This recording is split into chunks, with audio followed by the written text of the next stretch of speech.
శుక్లాంబరధరం విష్ణుం శశివర్ణం చతుర్భుజం ప్రసన్నవదనం ధ్యాయేత్ సర్వవిఘ్నోపశాంతయే.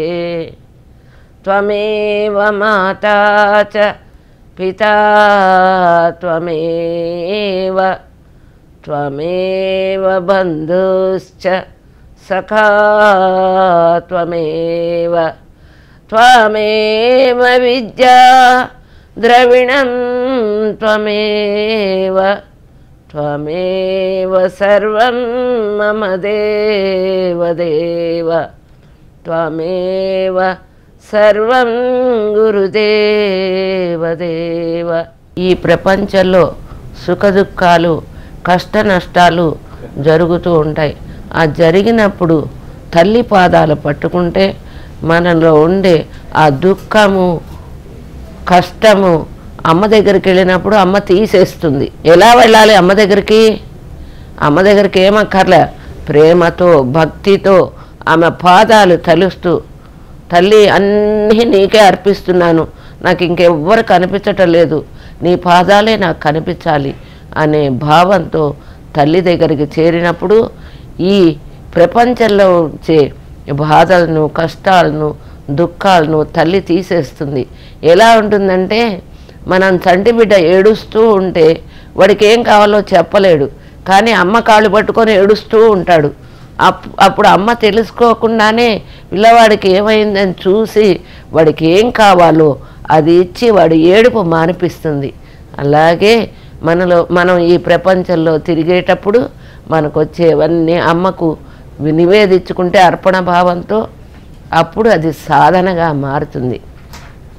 దాన్ని ఎలా చేయాలి మేము ఈ ఖడ్గమాల అంటే, ఈ ఖడ్గమాల చేసేటప్పుడు మనం చదివే స్తోత్రాన్ని మన చెవులు వినాలి. ఎందుకు?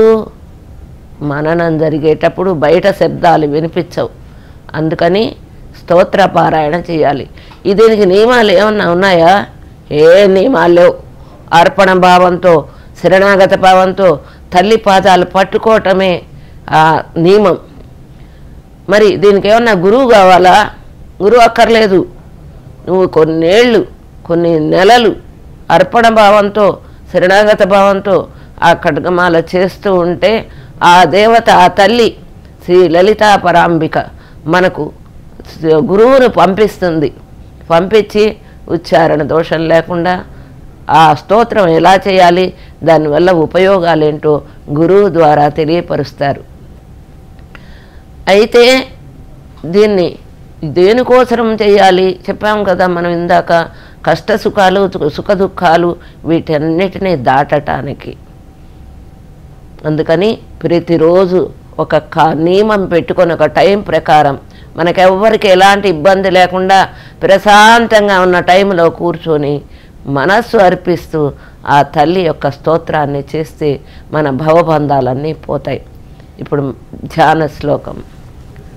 హ్రీంకారాసన గర్భిత నలసికాం సౌక్లీం కళా బిభ్రతీం సౌవర్ణాంబరధారిణీం వరసుధాం దౌతాం త్రినేత్రోజ్వలాం వందే పుస్తకపాశమం కుశధరాం స్రగ్భూషితాముజ్వలాం త్వాం గౌరీం త్రిపురాం పరాత్పరకళాం శ్రీచక్ర సంచారిణీం. అమ్మవారుట శక్తిని, హ్రీం అంటే శక్తి బీజం, శక్తి మీద ఆమె కూర్చొని ఉంటుందిట. సౌక్లీం కళా బిభ్రతిం. ఈ సృష్టి స్థితి లయాల్ని అన్నీ అమ్మ చేతిలో కలిగి ఉన్నది. అమ్మ తలుచుకుంటే వెనక్కి తీసేసుకోగలదు, తిరోధాన కరీశ్వరిలాగా. అమ్మ తలుచుకుంటే సృష్టి చెయ్యనివ్వగలదు. అలాంటి తల్లి ఎర్రటి వస్త్రాలు ధరించి జలతారు అంచులతో కూడుకున్న బంగారు జలతారు అంచులతో కూడుకున్న వస్త్రాన్ని ధరించి భక్తులు అందరినీ ఆదరిస్తూ శ్రీచక్ర సంచారిణి. శ్రీచక్రం అంటే మనం అందరం శ్రీచక్ర పూజన శ్రీచక్ర పీఠ చేస్తూ ఉంటాం. ఆ చక్రం మధ్యలో బిందు రూపంలో శివుడితో కలిసిన శక్తి స్వరూపం కామేశ్వరి దేవత. కాబట్టి ధ్యాన శ్లోకం చేస్తే పూర్తిగా తన్మయత్వంతో చేస్తే అర్థం తెలుసుకొని ఆ తల్లి యొక్క రూపాన్ని మనం భావన చేసుకోవచ్చు. తాదృశం ఖడ్గమాప్నోతి ఏన హస్తస్థితేన వై అష్టాదశ మహాద్వీప సామ్రాట్ భోక్త భవిష్యతి. ఆరక్తాభాం త్రినేత్రమరుణిమవదనాం రత్నతాటంకరమ్యాం హస్తాంబోజైస్య పాశాంకుశ మదనధనుస్సాయకైర్విస్ఫురంతీం ఆపీనోత్తుంగవక్షోరుహ కలశలుటత్తారహారోజ్వలాంగీం ఝాయే అంబోరుహస్తాం మరుణిమవదనాం మీశ్వరీమీశ్వరాణాం. ఆ తల్లి సూర్యుణ్ణి, చంద్రుణ్ణి, అగ్నిని 3 నేత్రాలుగా కలిగి ఉన్నది. తర్వాత ఆమెను ప్రార్థిస్తే చాలు, తల్లిని దర్శనం చేసుకోవటం ఎన్నో జన్మల పుణ్యఫలం సాధన ఉంటే కానీ తల్లి రూపాన్ని కూడా మనం భావన చేసుకోలేం. పూర్వజన్మల పుణ్యం ఉంటే కానీ ఆ తల్లి స్తోత్రాన్ని చేయాలని కానీ ఆ నామాల అర్థం తెలుసుకోవాలని కానీ బుద్ధి పుట్టదు. ఎందుకంటే ఈ ప్రపంచంలో మనం తిరిగేటప్పుడు అన్ని ఆకర్షణలు ఏంటి? ఈ ప్రపంచంలో విషయ వస్తువుల ఆకర్షణతో ఈ ప్రపంచం అంతా మునిగి ఉన్నది. అటువంటి దాని మీద ఆమె కూర్చొనుండి బిడ్డల్ని అందరినీ పైనుంచి చూస్తూ ఉందన్నమాట. ఆ రూపాన్ని ధ్యాన శ్లోకంలో మనం భావన చేస్తే చాలు, మన కర్మబంధాలు తొలగిపోతాయి. ఈ స్తోత్రంలో ఎన్ని నామాలున్నాయి? ఈ దేవి ఖడ్గమాలలో 182 నామాలున్నాయి. ఒక్కొక్క నామానికి ఒక్కొక్క రకమైన అంతర్గత శక్తి చదివేటప్పుడే ఉత్పన్నమవుతుంది. ఈ నామాలు మొదటిది 9 చక్రాలు ఉంటాయి, 9 ఆవరణలు. మొదటి ఆవరణం త్రైలోక్యమోహన చక్రం, రెండో ఆవరణం సర్వ ఆశ పరిపూరక చక్రం, మూడో ఆవరణం సర్వ సౌభాగ్యదాయక చక్రం, నాలుగో ఆవరణం సర్వ సంక్షోభణ చక్రం, ఐదో ఆవరణం సర్వ రక్షాకర చక్రం. ఇలా 9 ఆవరణలతో ఈ ప్రపంచంలో మనందరం మునిగి ఉంటున్నాం.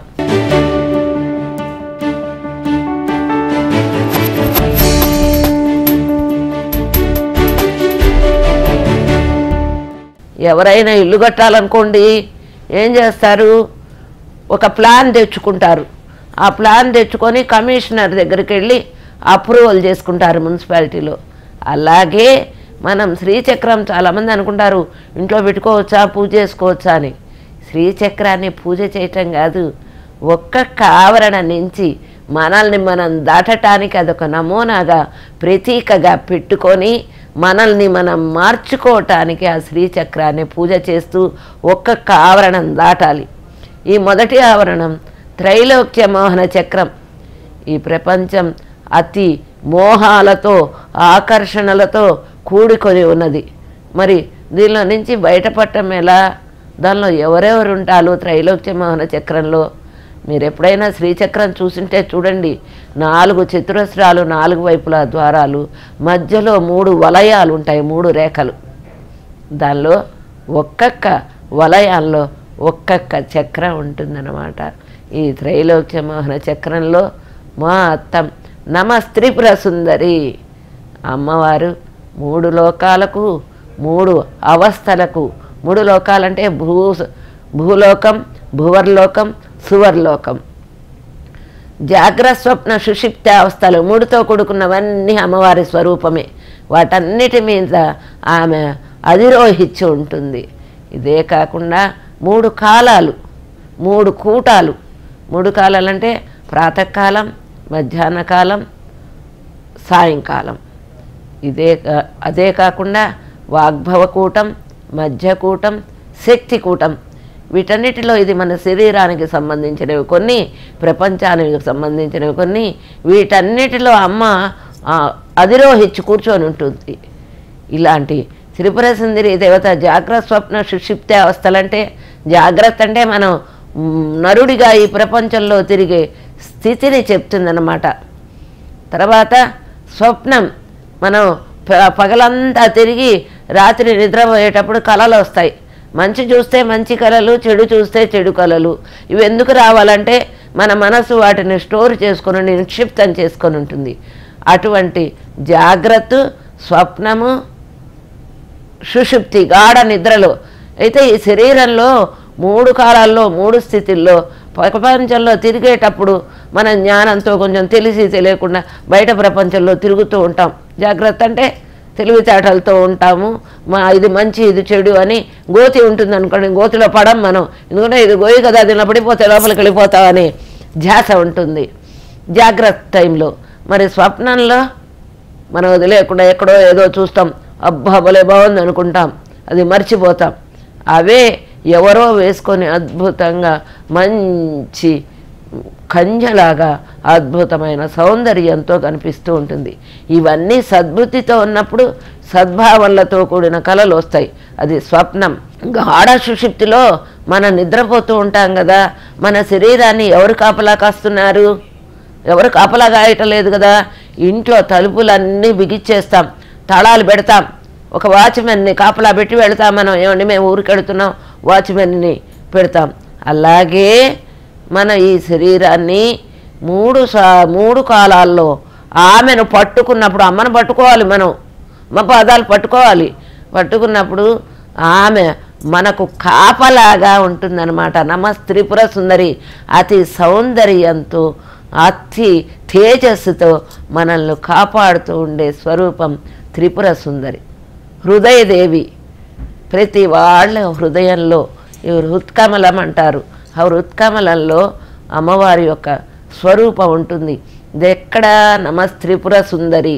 హృదయదేవి అంటే నీ హృదయం, నీ గుండె లబ్డబ్బని పుడుతూనే బయటపడుతూనే లబ్డబ్బని కొడుతూ ఉంటుంది. అనాహత, ఎవరు కొట్టకుండా దానంతట, అన అంటే కొట్టకుండా, హత అంటే శబ్దం వస్తూ ఉంటుంది. ఎవరైనా తయారు చేసి పెట్టారా? లేదే. ఇంత సైన్సు, ఇంత గొప్పతనం రీసెర్చ్ జరిగిన ఆ గుండెను పుట్టిన వెంటనే చైతన్యపరిచే స్వరూపాన్ని హృదయదేవి అంటారు. ఎవరైతే భగవదారాధనలో ఉన్నప్పుడు ఆ అనాహత చక్రంలో ఉండే శబ్దాన్ని, మామూలు హృదయ శబ్దం కాకుండా అనాహత, కొట్టకుండా పలికే శబ్దాన్ని, అదొక సాధన స్థితిలో బయట నుంచి ఆ శబ్దాన్ని వినే స్థితికి ఎదుగుతాడు. ఒక్కొక్కసారి ఏమవుతుంది, సాధకుడు సాధనగా వెళితే, అమ్మ దగ్గరికి వెళితే ఉపాసనతో, అదే సామాన్యులకేముంది, మామూలుగా అందరూ తిరుగుతూ ఉంటారు, వాళ్ళకి అదేమీ తెలియదు. అందుకోసం తెలుసుకున్నప్పుడు ఆ హృదయ చక్రంలో, అనాహత చక్రంలో సాధకుడు ఆ శబ్దాన్ని విని తనను తాను ఈ ప్రపంచానికి అతీతంగా మలుచుకుండే శక్తిని దేవి అంటారు. హృదయం అనరు. హృదయదేవి, శిరోదేవి. మన శిఖలో, ఇక్కడ శిఖ, ఈ శిఖలో ఆమె కూర్చొని ఉంటుంది. ఎలా కూర్చొని ఉంటుంది? ప్రజ్ఞతో కూర్చొని ఉంటుంది. ఆ ప్రజ్ఞను కనుక్కోవటానికి, ఆ ప్రజ్ఞతో సాధన చేయటానికి మహాత్ములు, మహర్షులు, అవధూతలు ఎప్పుడు శిఖాబంధనం అంటారు. మన పూర్వీకులు ఉపనయనం చేసేటప్పుడు శిఖాబంధనం అని అక్కడ ఓ చిన్న వెంట్రుకల్ని పిలకలాగా పెట్టి చేస్తారనమాట. ఎవరు ఏది రీజనింగ్ చేయకుండా చేయటం లేదండి. ఎందుకంటే దానికి అర్థం, పరమార్థం రెండూ ఉన్నాయి. అర్థం ఏంటంటే శిఖని ముడివేసుకొని అక్కడ వెంట్రుకలు తాకినా సరే శరీరం అంతా స్పందనతో అద్భుతంగా చైతన్యవంతంగా తయారవుతుంది. ఆ శిఖలో కూడా ఉన్న శిఖాదేవి కూడా ఆమె అమ్మ అక్కడ కూర్చొని ఉంటుంది. ఎప్పుడు నువ్వు ప్రపంచంలో ఎగురుకుంటూ తిరిగేటప్పుడు, ఆకర్షణలో పడినప్పుడు కాదు, తల్లిని భావన చేసినప్పుడు ఆ శిఖలో తల్లి కూర్చొని ఉంటుంది. హృదయదేవి, శిఖాదేవి, శిరోదేవి. మరి అమ్మ శిఖా చెప్పారు కదా, మళ్ళీ శిరస్సు అని చెప్తున్నారేంటి? శిఖ ఇక్కడ ఉంటుంది, శిరస్సు ఇక్కడ బ్రహ్మరంధ్రం. ఆ బ్రహ్మరంధ్రం దగ్గర దానికి 2 అంగుళాల పైన చైతన్య శక్తి, శుద్ధ చైతన్య శక్తి తల్లి స్వరూపంగా ఎవరైతే సాధన చేస్తారో, ఉపాసన చేస్తారో వారి లోపలికి ఆ బ్రహ్మరంధ్రం ద్వారా ప్రవేశిస్తుంది.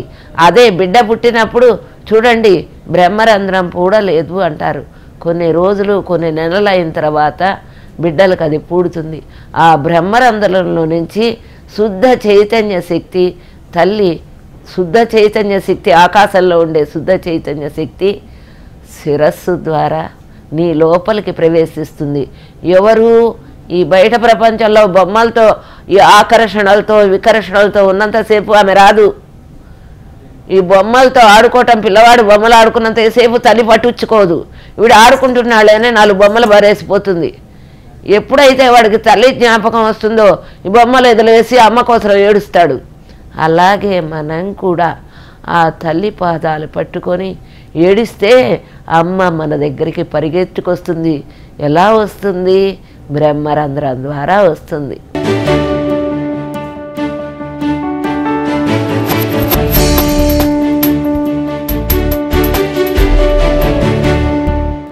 శిరోదేవి, శిఖాదేవి, కవచదేవి.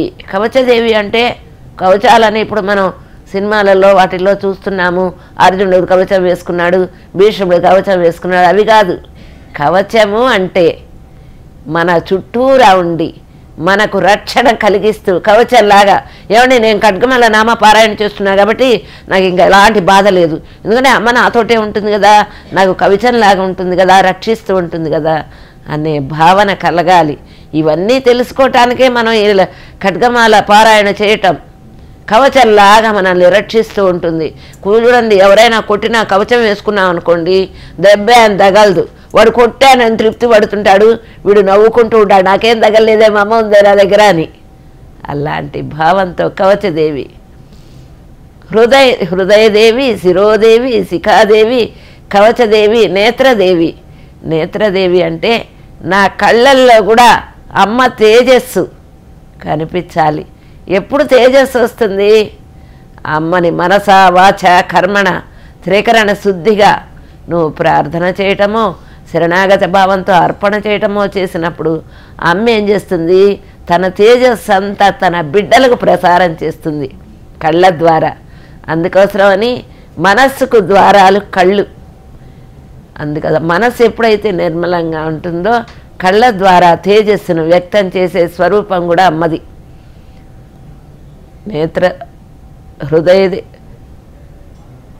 నమస్త్రిపుర సుందరి, హృదయదేవి, శిరోదేవి, శిఖాదేవి, కవచదేవి, నేత్రదేవి, అస్త్రదేవి. అస్త్రము అంటే ఏంటండి? అస్త్రాలు తన బిడ్డల్ని ఆమె ఎక్కడున్నా సరే చలన్మీనాభలోచన, చలిచ్చే కళ్ళతో ఏ మూల తన భక్తులున్నా చాలు, తన ఉపాసకులున్నా చాలు, ఆమె ఏం చేస్తుందంటే తన బిడ్డలను రక్షిస్తుందన్నమాట. అస్త్రదేవి అంటే అది అస్త్రాలు. ఎవరు ఎలాంటి మాటలన్నా ఎలాంటి స్థితిలో కూడా తన బిడ్డలకు తగలకుండా పరిపూర్ణత వచ్చే స్థితిని ప్రసాదిస్తుంది. ఎవరైనా ఏమన్నా అన్నారనుకోండి, అన్న వెంటనే నన్ను ఎందుకు అనాలి, నన్నన్నారే అనుకుంటారు. అమ్మ దగ్గరికి వెళ్ళామనుకోండి, ఆమె రక్షిస్తే అస్త్రం వల్ల ఏమవుతుంది? ఎవడైతే వాళ్ళని అంటారో ఉపాసకులను, వాళ్ళు మౌనంగా, అందుకని మౌనంగా ఉండండి. ఎవరైనా తిడితే జవాబు చెప్పొద్దంటే అంత సులభమా అమ్మ, నువ్వు ఊరికనే మౌనంగా ఉండమంటావు, ఎంత కష్టం, వాళ్ళు అనవసరంగా మమ్మల్ని అన్నారే, నేను తప్పు చేయకపోయినా నన్ను అన్నాలే అని పీక్కుంటూ ఉంటాం మనం. అక్కర్రా, నువ్వు అమ్మకు చెప్పి అమ్మ నన్ను ఇట్లా అన్నారు వీళ్ళు చూడమ్మా అంటే చాలు.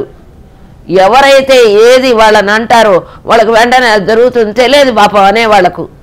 అందుకోసం ఎవరైనా తిట్టినా ఎదురు జవాబు చెప్పకూడదు. ఎవరిని కూడా మనం తిట్టకూడదు.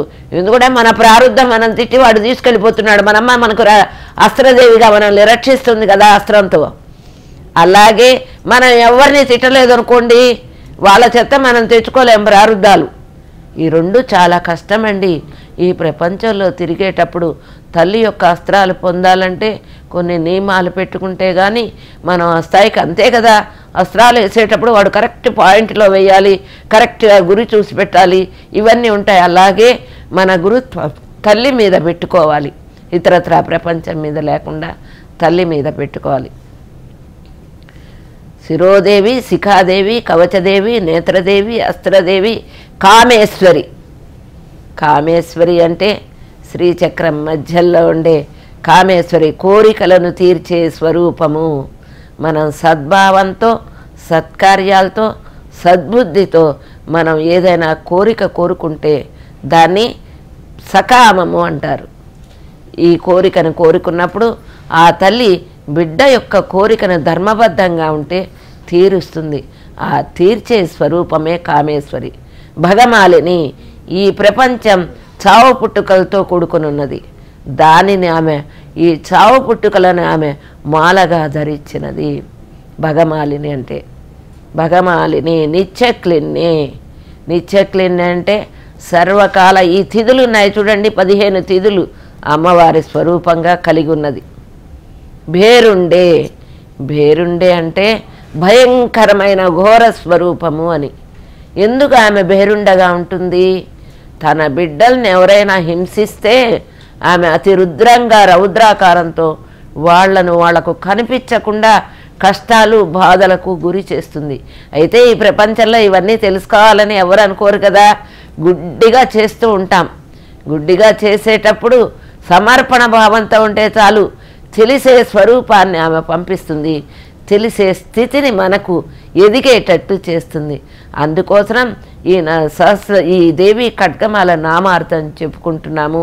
దీనిలో ముఖ్యంగా మొదటి 11 దేవతలు మన అంగన్యాస కరన్యాసాలని చెప్తారనమాట. దీనిలో వహినివాసిని. వహినివాసిని అంటే మన చుట్టూరా, మన లోపల గార్హపత్యాగ్ని, దక్షిణాగ్ని, హావనీయ అగ్ని, ఈ 3 అగ్నిలే కాకుండా వాక్కులో వాక్శక్తి, కళ్ళల్లో తేజశక్తి, తర్వాత జఠరాగ్నిలో అగ్ని కూడా, ఈ 3 అగ్నిల్ని వహ్నివాసిని అంటారు. ఇవన్నీ, ఈ నామాలన్నీ మనం తెలుసుకొని చదివేటప్పుడు అద్భుతంగా తల్లి సౌందర్యాన్ని చూస్తూ మనల్ని మనం మర్చిపోతాం. తదాస్తు, శుభమస్తు.